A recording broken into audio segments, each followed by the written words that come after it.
Shri Maheshwari times के सभी पाठकों श्रोता को श्रद्धा गट्टानी उदयपुर का नमस्कार। बात हम सबकी फिर से मैं आपके साथ एक बहुत अच्छी बात धैर्य के ऊपर लेकर आई हूँ।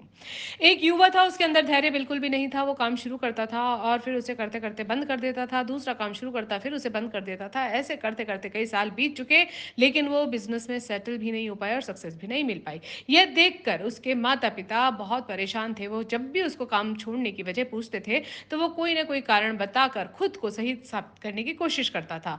ये देखते देखते युवा सुधरने की कोई उम्मीद नहीं लग रही थी। तभी पता चला कि शहर में कोई दूर से आश्रम से कोई पंडित जी पधार रहे हैं, गुरु जी आ रहे हैं और दूर दूर से लोग उनके प्रवचन सुनने आने लगे। तभी उसके माता पिता भी महात्मा जी के पास उसको लेके गए। उसकी समस्या सुनने के बाद अगले दिन सुबह युवा को पास बुलाया और युवा न चाहते हुए भी गुरुजी के पास उसको जाना पड़ा। गुरुजी उसको एक बगीचे में ले गए, धीरे-धीरे आगे बढ़ते गए और बेटा तुम्हारा पसंदीदा फल कौन-सा है? तो युवक ने बोला कि आम मुझे पसंद है। ठीक है बेटा, ज़रा वहाँ रखे बोरे में से कुछ आम की गुठलियाँ निकालना और उन्हें ज़मीन में गाड़ देना।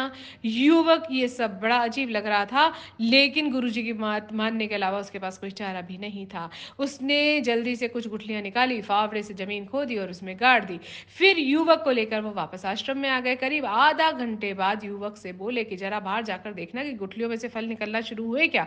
अरे! इतनी जल्दी कहाँ से फल निकल सकता है? अभी तो कुछ ही देर पहले हमने गुठलियाँ ज़मीन में गाड़ी है। अच्छा, तो रुक जाओ, थोड़ी देर बाद देख कर आ जाना। कुछ देर बाद वापस युवक बाहर जाकर देखने को कहा, लेकिन युवक जानता था कि ये कुछ भी नहीं होगा। फिर गुरुजी को कहने लगा कि अब बगीचे में जाने से क्या इतनी जल्दी फल नहीं उग सकता? फिर वापस से लौट आया। कुछ देर बाद वापस गुरुजी ने बोला कि फल की बात करी, अभी तो बीज का पौधा निकला है, लगता है कि कुछ तो गड़बड़ है। गुरुजी ने आश्चर्य से कहा कि अच्छा बेटा, ऐसा करो इन गुठलियों को वहाँ से निकाल कर कहीं और गाड़ दो। युवक को गुस्सा आने लगा और वो दाँत पीस कर रह गया। कुछ देर बाद गुरुजी ने वापस बोला कि बेटा ज़रा वहाँ जाकर देखो, इस बार तो फल निकल ही गए होंगे। युवक इस बार भी जवाब लेकर लौटा और बोला कि मुझे पता था इस बार भी कुछ नहीं होगा, कोई फल-वल नहीं निकलेगा। क्या अब मैं अपने घर जा सकता हूँ? नहीं, नहीं रुको, चलो इस बार हम गुठलियों को बदल देते हैं, क्या पता फल निकल जाए। इस बार वापस युवक ने अपना धैर्य खो दिया और बोला कि मुझे यकीन नहीं होता कि आपके जैसे नामी गुरु को इतनी छोटी-सी बात समझ में नहीं आ रही कि बीज लगाने के बाद उसमें फल निकलने में समय लगता है। आपको बीज को खाद-पानी देना पड़ता है, लंबा इंतज़ार करना पड़ता है, तब जाकर फल प्राप्त होता है। गुरुजी मुस्कुराए और बोले, "बेटा यही तो मैं तुम्हें समझाना चाहता हूँ कि तुम कोई काम शुरू करते हो, कुछ दिन मेहनत करते हो और फिर सोचते हो कि प्रॉफ़िट क्यों नहीं आ रहा है।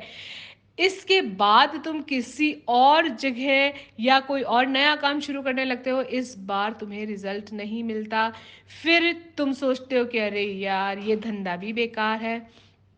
इस बात को समझ लो कि जैसे आम की गुठलियों का तुरंत फल नहीं देती है, वैसे ही कार्य करने तक अपेक्षित फल नहीं देते हैं और तुम उसे पर्याप्त प्रयत्न और समय नहीं देते हो। इसीलिए एक इस बार अधीर होकर अपना काम बंद करने से पहले आम की गुठलियों के बारे में सोच लेना। कहीं ऐसा तो नहीं कि तुम पर्याप्त समय नहीं दिया है, उसको अपनी गलती समझ आ गई कि मेहनत और धैर्य बल पर जल्द ही एक नया व्यवसाय खड़ा करूँगा और एक कामयाब व्यक्ति बनूँगा।